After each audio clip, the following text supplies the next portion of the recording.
Well, welcome to Val Thorens, and as you can see, fantastic spring skiing conditions. And as I'm sure you all know by now, I'm a massive fan of spring skiing. I absolutely love it. And well, for me, there's two things you need to do. The first one most people do, the second one most people don't do. Anyway, first one first is the snow is obviously icy in the morning, it softens up during the day, and it's slush by the end of the afternoon or even early afternoon in cases. So what you need to do is pick the slopes you go to and the timing. Obviously, you don't want to go on north-facing icy slopes first thing in the morning. Save it for a bit later when the temperature's made the snow softer.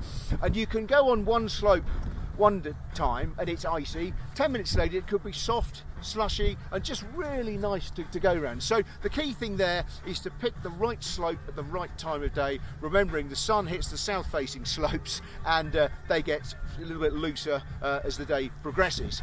The second thing is something, well, you can't do it with your own skis, and you can only do it if you hire skis, because I really recommend, if you're hiring your skis, you change your skis during the course of the day, for the obvious reason that first thing in the morning you want a sort of stiff piste ski, and later on you want a wider, softer, sort of more bouncier one. I mean, first thing this morning I was on a Rossignol piste ski, I can't remember what it was called actually, a green one or something, but anyway, it was a hard, firm piste ski.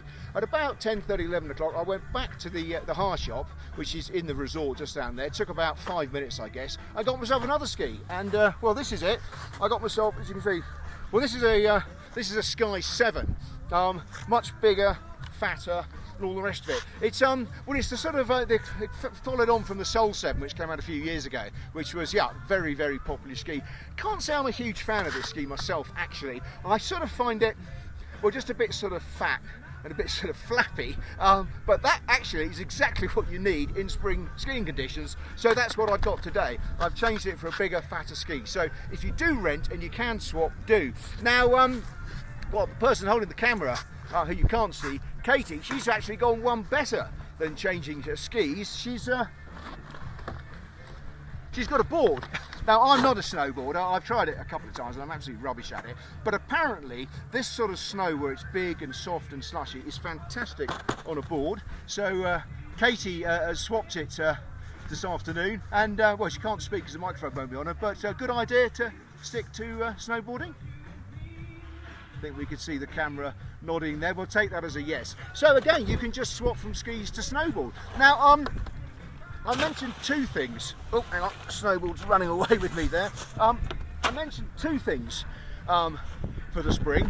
There's actually a third one, which is something I don't really do very much of if you read PlanetSKI regularly. I sort of like to ski all day, really. I don't really like to muck about breaks in the middle and have that thing called lunch. I'm not a big luncher, but at this time of year, I'm a massive luncher, because the snow sort of gets all so soft as the afternoon progresses. I tend to have a late lunch and sit on the terrace.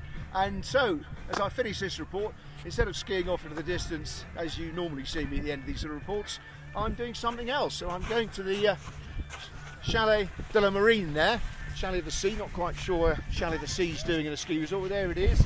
And I wish myself bon appetit.